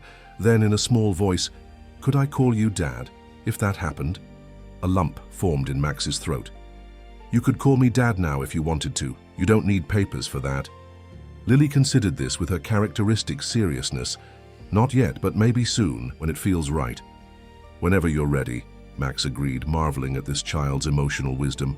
"No pressure." She nodded, settling back against him. "I think I'd like to be adopted, though, to really belong somewhere." "You already belong here," Max said softly. "The papers would just make it official for everyone else." Lily yawned again, her eyes drifting closed. "Will you tell me a story? Grandma always told me stories when I couldn't sleep." Max froze momentarily. He didn't know children's stories. His own childhood had contained few such comforts, and his adult life had been devoid of fairy tales and bedtime rituals. "I'm not very good at stories," he admitted. "That's okay, make one up. It doesn't have to be good." Put that way, how could he refuse? Max thought for a moment, then began hesitantly. Once there was a man who lived in a big empty house. He thought he had everything he needed because he had money and success. But really, his life was missing the most important thing. "What was it missing?" Lily prompted when he paused. "Love," Max continued softly. His life was missing love. Then one rainy night, a brave little girl appeared at his door and everything changed. By the time he finished the simple story, their story really, with a few embellishments, Lily was fast asleep against him, her face peaceful in a way it rarely was while awake. Max sat there for a long while, unwilling to disturb her rest, marveling at the strange and wonderful turn his life had taken. Eventually, he carefully lifted her and carried her back to her bedroom. As he tucked her in, she stirred slightly. "Good night, Max," she murmured, not fully awake. "Good night, Lily," he whispered. "Welcome home." The next morning brought the first test of their new reality. Max had scheduled a video conference with the Foster Enterprises board, his first full board meeting since stepping back from day-to-day operations. The timing was unfortunate, conflicting with Lily's first session back with Ms. Winters, but unavoidable given the company's current challenges. "I have to take this meeting," he explained to Lily over breakfast. "But Mrs. Reynolds will be here and Ms. Winters is coming at 10. I should be done by lunchtime and then maybe we can go to that bookstore you like." Lily nodded, but he noted a flicker of anxiety in her eyes. "You're not leaving the house, right? Just going to your office?" "Just to my office," Max confirmed. understanding the fear behind her question. After months of separation, the idea of him disappearing again, even briefly, triggered her abandonment anxiety. "You can come knock if you need me, but it's important that I'm not interrupted unless it's an emergency. Can you handle that?" She straightened, clearly wanting to prove herself mature. "I can handle it. I know you can." Max smiled, ruffling her hair affectionately. The board meeting began predictably tense. Several members voiced concerns about the company's direction, the stalled mergers, the declining stock value. Howard Mitchell was particularly vocal. "The question remains, Max. When will you resume full leadership? This temporary arrangement has already lasted longer than anticipated, and the market is responding accordingly." Max was formulating his response when a commotion outside his office door caught everyone's attention. Through the video feed, the board members watched as Max turned toward the noise. "Sir," came Mrs. Reynolds' apologetic voice. "I'm sorry to interrupt, but..." The door burst open and Lily appeared, face flushed with excitement, holding a paper. "Max, Ms. Winters gave me a test and said I'm not as behind as everyone thought. She says with some extra help, I can start 5th grade in the fall and..." She stopped abruptly, noticing the screen full of faces staring at her. "Lily?" Max began, torn between pride in her news and awareness of the professional breach. "I'm in a meeting right now. Remember our discussion about emergencies?" Her face fell. "Oh, I'm sorry. I was excited." Before Max could respond, Howard's voice came through the speakers. "So this is the famous Lily we've been hearing about." Max tensed, expecting criticism, but to his surprise, Howard's tone held only curiosity. "Yes," Max confirmed, placing a gentle hand on Lily's shoulder. "Everyone, this is Lily. Lily, these are the members of my company's board of directors." Lily, recovering quickly, straightened her posture and gave a small wave. "Hello, I'm sorry for interrupting your important meeting." Several board members smiled. Howard leaned forward, studying the child with new interest. "Not at all. In fact, I think you've just answered the question I was asking your guardian." "What question?" Lily asked innocently. Howard chuckled. "I was asking when Max would return to his former schedule, but I believe I understand now why that might not be possible or desirable."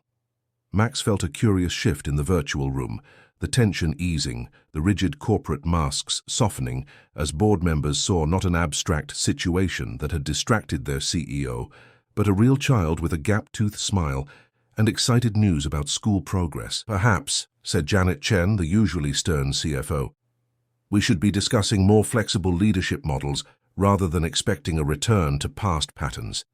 Many executives successfully balance family responsibilities with corporate leadership."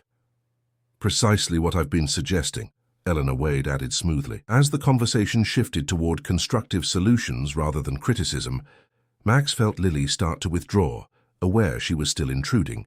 He gave her shoulder a reassuring squeeze. "Why don't you go tell Mrs. Reynolds your good news? I'll be done soon, and we can celebrate properly." She nodded, clearly relieved to escape the spotlight, but at the door she paused. "It's nice to meet you all. Max is really good at being She caught herself. "At taking care of me. But he's still good at business too. He works in his office every night after I go to bed. I've seen the light on." With that simple testimony, she slipped out, unaware of the impact her words had made. The board members exchanged glances, reassessing their assumptions about their CEO's commitment. "Quite a remarkable child," Howard observed after a moment. "Articulate, observant." "Yes, she is," Max agreed, a note of unmistakable pride in his voice. "Well," Howard continued, his tone softening further, "perhaps we've been approaching this all wrong. Instead of demanding you choose between your company and your family responsibilities, we should be exploring how Foster Enterprises can evolve to accommodate both." The rest of the meeting proceeded with a markedly different tone, still focused on business challenges, but with a new understanding of the human element involved. By the end, a framework for a more sustainable leadership model had emerged, one that would allow Max to remain at the helm while delegating more operational control to his executive team. As the meeting concluded, Howard asked to speak with Max privately. The others signed off, leaving just the two men on the call. "She calls you Max, not Dad?" Howard asked without preamble. "For now," Max replied. "We're taking things one step at a time." Howard nodded thoughtfully. "My father was never around when I was growing up, always at the office, building his legacy. I swore I'd be different with my own children, but then I found myself doing exactly the same thing." He sighed heavily. "My son hasn't spoken to me in 3 years. My daughter sends obligatory holiday cards. The legacy I fought so hard to build means nothing to them." Max was startled by this personal revelation from a man who'd always been the epitome of buttoned-up professionalism. "What I'm trying to say," Howard continued, "is that perhaps you're wiser than I was. Don't make my mistakes, Max. The company will survive with a few hours less of your time each day. What that child needs, what you're giving her, can't be delegated or postponed." With that unexpected blessing, Howard ended the call, leaving Max to contemplate this new alliance from an unexpected quarter. The morning had brought surprises indeed. Lily's academic progress, the board's shift in perspective, Howard's personal revelation. But the greatest revelation was within Max himself. For the first time, the competing demands of his professional and personal lives didn't feel like an either-or proposition. Perhaps with the right boundaries and support, he could honor both, could be both the business leader he'd spent decades becoming and the father Lily needed him to be. It wouldn't be easy. There would be conflicts and compromises, difficult decisions and inevitable mistakes. But as he left his office to find Lily and celebrate her good news, Max felt a certainty that had eluded him for months. They would find their way through together, one day at a time. 1 year later, the summer sun filtered through the trees, casting dappled shadows across the backyard of the Foster mansion. What had once been a pristine, rarely used landscape of manicured lawns and ornamental gardens had undergone a transformation as significant as the house itself. A treehouse, professionally designed but bearing the unmistakable creative input of a child, stood in the old oak. A vegetable garden flourished along the south wall, Mrs. Reynolds' project with Lily. A basketball hoop had been installed beside the winding driveway, and evidence of actual use could be seen in the scuff marks below it. Max stood on the terrace, watching as Lily raced through the sprinkler system, her laughter carrying across the yard.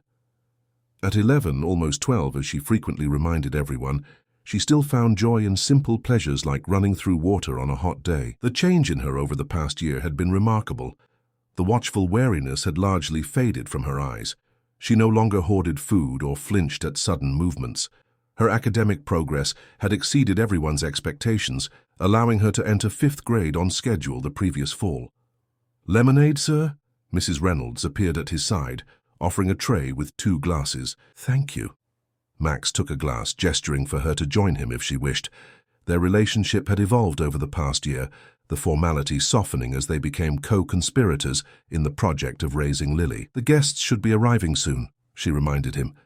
"Should I call her in to change?" Max checked his watch.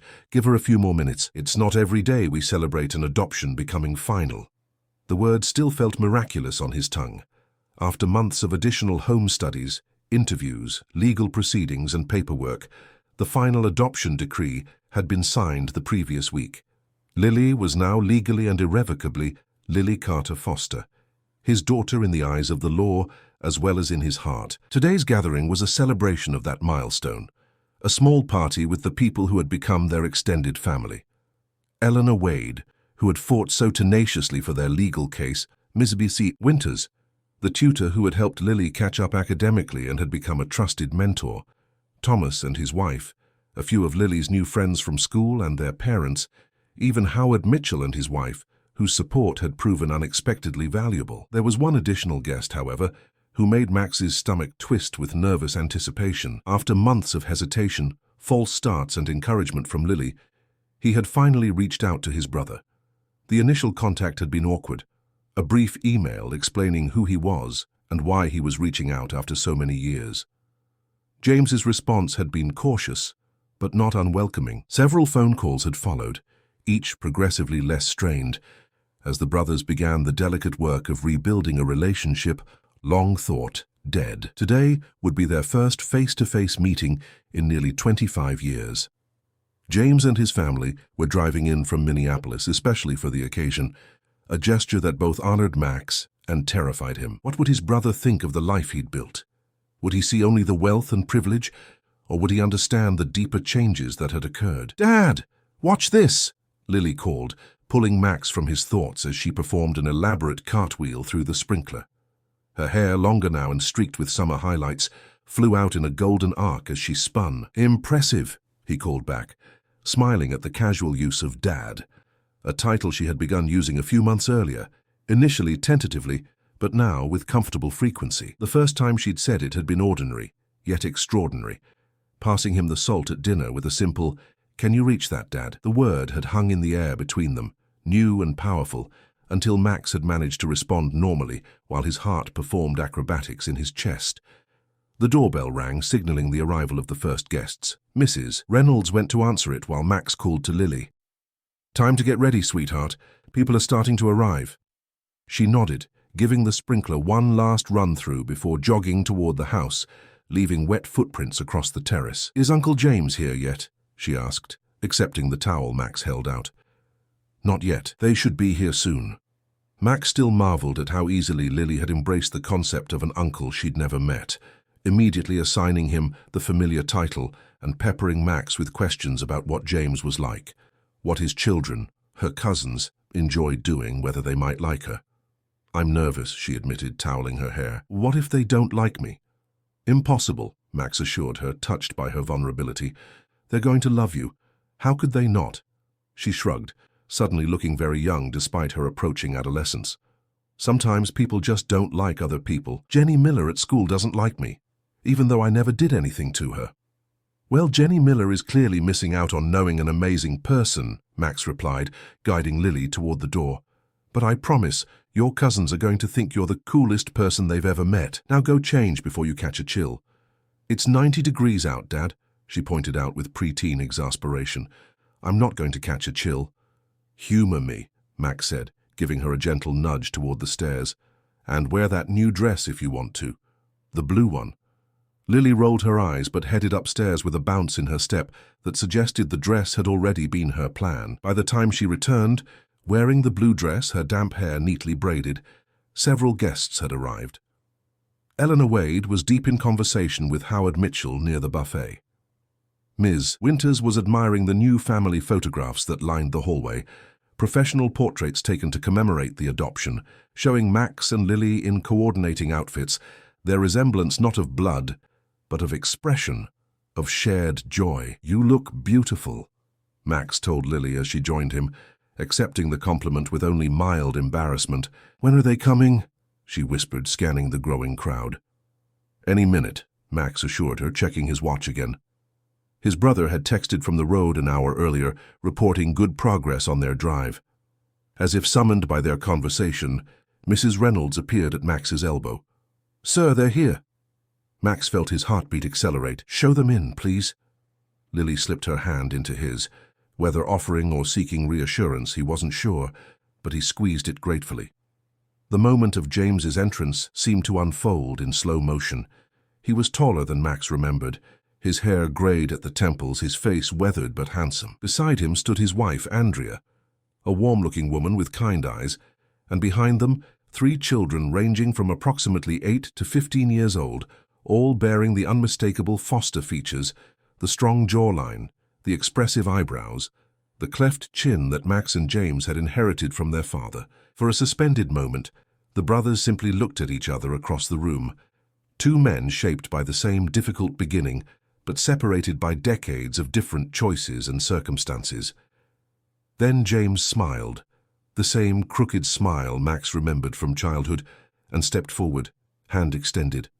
"Max," he said simply. Max took the offered hand, then, following an impulse he couldn't explain, pulled his brother into a brief but firm embrace. "James, thank you for coming." When they separated, both men's eyes shone with emotion neither would acknowledge directly. James cleared his throat. "This is my wife, Andrea, and our children, Ryan, Michael, and Sophia." Max greeted them warmly, hyper-aware of Lily still standing slightly behind him. "And this," he said, gently drawing her forward, "is my daughter, Lily." The word daughter still carried a thrill every time he said it. Lily stepped forward, suddenly shy but determined to make a good impression. "Hi," she said, extending her hand just as Max had taught her. It's nice to meet you. Dad has told me a lot about you. James looked momentarily startled at hearing Max called Dad, but recovered quickly, shaking Lily's hand with appropriate seriousness. It's wonderful to meet you too, Lily. Your father and I have a lot of catching up to do, but I'm glad we're starting with such a happy occasion. Andrea moved forward then, her warmth dispelling any lingering awkwardness. Lily, your cousins have been so excited to meet you. Sophia brought some friendship bracelets she thought you might like to make together. The teenage girl nodded, holding up a small bag. If you want to, she added, clearly uncertain whether an almost 12-year-old would consider such an activity too childish. Lily's face lit up. I love friendship bracelets. I have some upstairs too. I could show you my collection, and just like that, the ice was broken. The children drifted off together, Lily leading her newfound cousins upstairs to see her room, their voices blending in the easy camaraderie of youth. They'll be fine, Andrea assured Max, noting his glance toward the stairs. Kids are remarkably adaptable, more so than adults sometimes, James added with a pointed look at his brother. Max nodded, acknowledging the truth in this. I'm glad you came, James. It means a lot to both of us. Well, when my estranged billionaire brother suddenly reappears with a daughter and an invitation, curiosity alone would have brought me, James replied, with a hint of the dry humor Max remembered. But seriously, Max, I'm happy for you. She seems like a remarkable kid. She is, Max agreed, relaxing slightly as the initial tension ebbed. She's changed everything. Children have a way of doing that, Andrea observed with a knowing smile. Now why don't you introduce us to your other guests? I'd love to hear how you two found each other.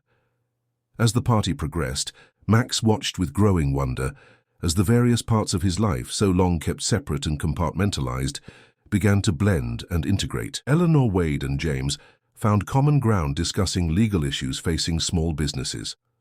Howard Mitchell engaged Andrea in conversation about education policy, a passion of hers as a high school counselor.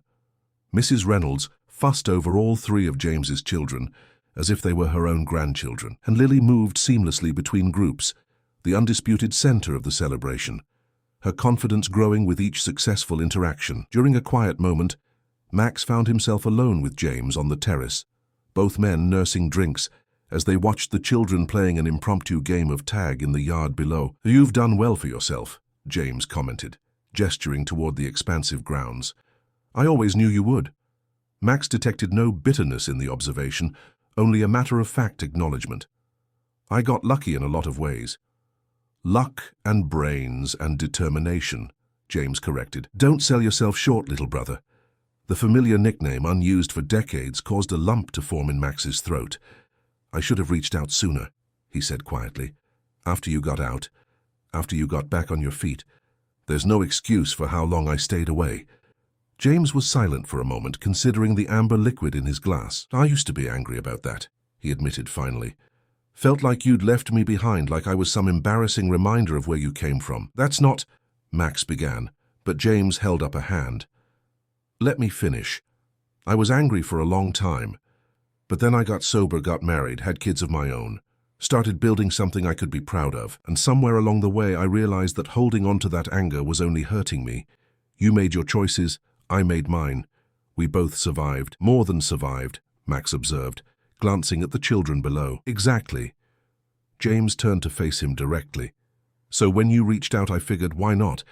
Life's too short to cling to old grievances, and seeing you now with Lily, you're not the same man who walked away all those years ago. No, Max agreed softly, I'm not. Fatherhood has a way of rearranging your priorities, James said with a knowing smile. Ask me how I know. They shared a chuckle of mutual understanding, the tension between them dissolving further with each passing moment. She told me, you know, Max said after a comfortable silence. Lily, she's the one who convinced me to find you. James raised an eyebrow. Oh? She said, if I deserve a family, you do too. Max shook his head, still amazed by the child's insight. Out of the mouths of babes, right? Smart kid you've got there. I can't take credit for that part, Max admitted. She came that way, wise beyond her years from everything she's been through. Below them, Lily had organized all the children, including her cousins and her school friends, into some complex game involving the sprinkler and what appeared to be an elaborate set of rules she was explaining with animated gestures. Natural leader too, James observed. Like her dad. The casual comparison, the acknowledgement of Max's parental role as real and legitimate, meant more than Max could express. He simply nodded, emotion threatening to overwhelm his carefully maintained composure. Sensing his brother's feelings, James changed the subject slightly. Andrea and I were talking. We'd love to have you both visit us in Minneapolis sometime. The kids could get to know each other better. Nothing fancy like this, he added with a grin, but we make a mean barbecue. We'd like that, Max replied, genuinely pleased by the invitation. Lily's never been to Minnesota. She's been asking to travel more, see new places. It's settled then, this fall maybe. The foliage is beautiful in October. October sounds perfect. Their conversation was interrupted by Mrs. Reynolds announcing that the cake was ready. The children raced inside, Lily leading the pack, her face flushed with exertion and happiness. The cake was a masterpiece of confectionery art. 3 tiers of blue fondant decorated with sugar flowers, and the words, "Officially a Foster," in elegant script. Lily gasped when she saw it, throwing her arms around Mrs. Reynolds in spontaneous gratitude. "It's perfect," she exclaimed. "Can I cut it, please?"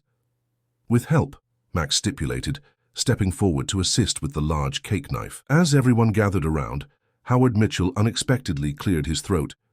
"If I might say a few words first?" Max nodded, curious about what his old mentor might want to express.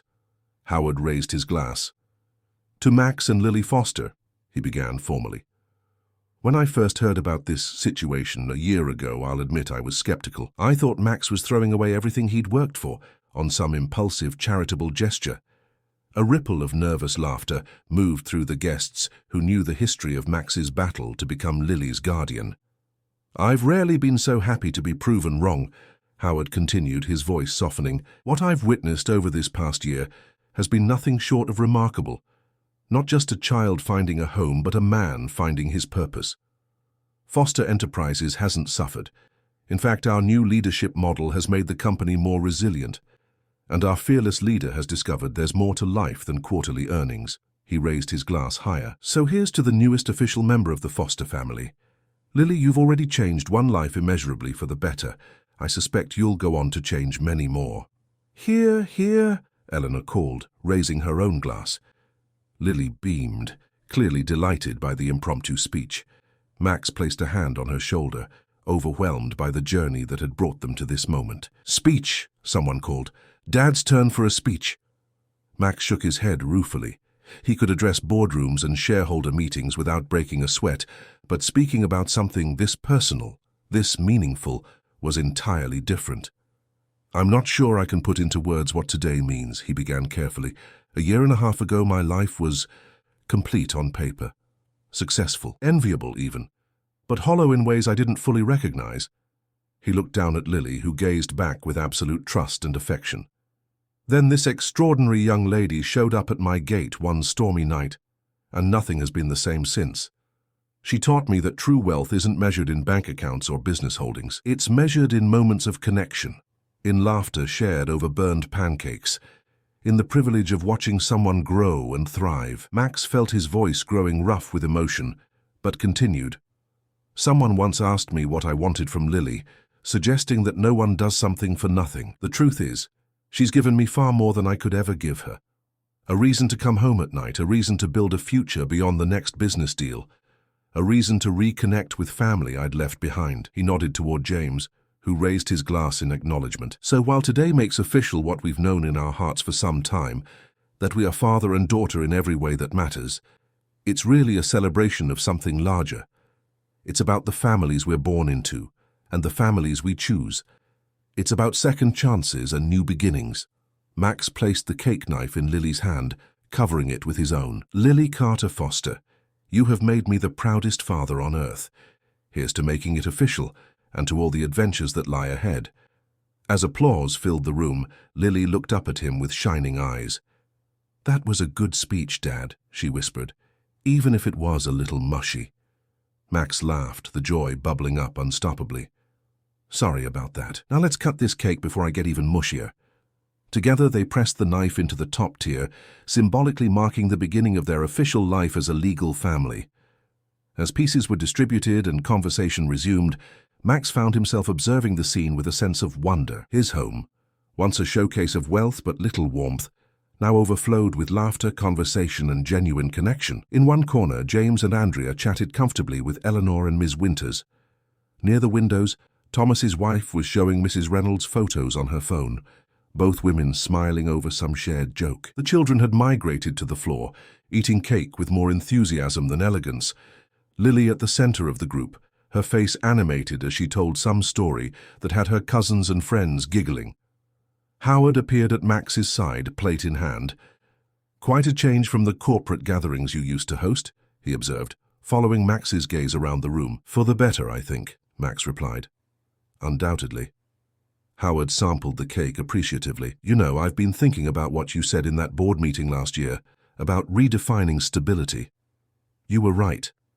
The metrics that truly matter aren't the ones we track in quarterly reports." Max nodded, surprised by this philosophical turn from his usually pragmatic mentor. "Took me decades to figure that out." "Better late than never," Howard said, clapping him on the shoulder before moving off to join another conversation. As the afternoon progressed, Max found himself drawn into various groups, discussing everything from business strategies with Howard to fishing spots in Minnesota with James, to Lily's academic progress with Ms. Winters. It struck him that for the first time in his adult life, he wasn't compartmentalizing. Work separate from personal, past separate from present. The walls he'd built between different aspects of his life were dissolving, allowing a more integrated, authentic existence. Eventually, as the party began to wind down, Max found himself back on the terrace with Lily beside him, both of them watching the sunset paint the Chicago skyline in shades of gold and rose. "Was it everything you hoped for?" he asked, noting her thoughtful expression. She considered the question with characteristic seriousness. "It was better. I didn't know I had so many people who cared about me, about us." "That's what family does," Max said softly. "It grows beyond what you initially imagine." Lily leaned against him, comfortable in their shared moment. "Dad? Remember that first night when I asked to sleep in your doghouse?" Max chuckled. "How could I forget? I told you I didn't have a dog." "I'm glad you didn't." She looked up at him, her expression suddenly earnest.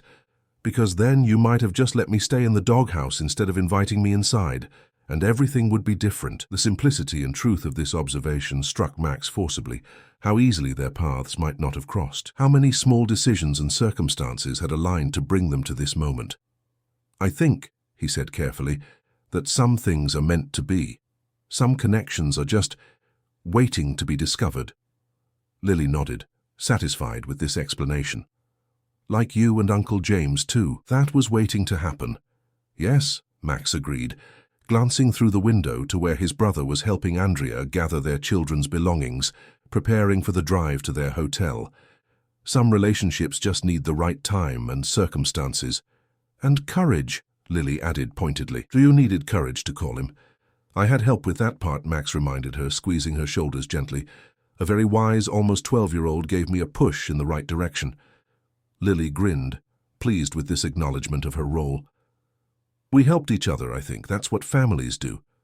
"That's exactly what families do," Max confirmed, marveling again at this child's insight. Inside, Mrs. Reynolds was efficiently directing the cleanup process while the last guests said their goodbyes. James caught Max's eye through the window and gestured that they were leaving. "We should go say goodbye to your cousins," Max suggested, "and confirm our visit for October." As they turned to go inside, Lily paused, looking back at the sunset one last time. "You know what Grandma used to say? That the most beautiful things often come after storms." "Your grandmother sounds like she was very wise," Max said. Lily nodded solemnly. "She was. She would have liked you, I think. And she would be happy about today." "I hope so," Max replied, throat tightening at the thought of the grandmother he'd never meet, who had instilled such resilience and wisdom in her granddaughter. "I know so," Lily stated with absolute certainty. Then, taking his hand, she led him back inside to bid farewell to their newly expanded family. Later that night, after James and his family had left with promises of October visits, after the last guest had departed and Mrs. Reynolds had retired to her quarters, Max sat in his office reviewing photographs from the day. Eleanor had arranged for a professional photographer to document the celebration, and the digital files had already been delivered. The images told a story more eloquent than words. Lily cutting the cake, her face alight with joy. Max and James, side by side after decades apart, the family resemblance unmistakable. Lily with her cousins, heads bent together over friendship bracelets, the entire extended group. An unlikely collection of people brought together by the bond between a man and the child who had changed his life. The last photo captured a moment Max hadn't even been aware was documented. Himself and Lily on the terrace at sunset, silhouetted against the golden sky, her head resting against his side, his arm around her shoulders. Not posed, not performative, just a genuine moment of connection between father and daughter. Max saved this image as his new computer background, then closed his laptop. The house was quiet now, settling into the comfortable rhythms of their shared life. He made his usual rounds, checking locks, turning off lights, all the mundane security measures that had once seemed like mere property protection, but now represented something far more precious, safeguarding a home, not just a house. He paused at Lily's doorway. She was already asleep, curled on her side, one arm around the stuffed bear he'd given her that first painful separation, a bear that had once represented promise and now symbolized a promise kept. "Good night, Lily," he whispered, though she couldn't hear him. "Thank you for finding me." As he turned to go, her voice, drowsy but distinct, surprised him. "Good night, Dad. Thank you for seeing me." The simple exchange, so ordinary, so profound, encapsulated everything their journey had been about.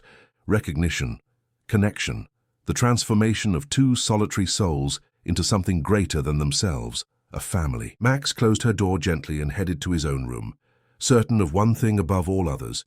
Whatever challenges tomorrow might bring, they would face them together. The storm had passed, and what remained was indeed more beautiful than he could have imagined.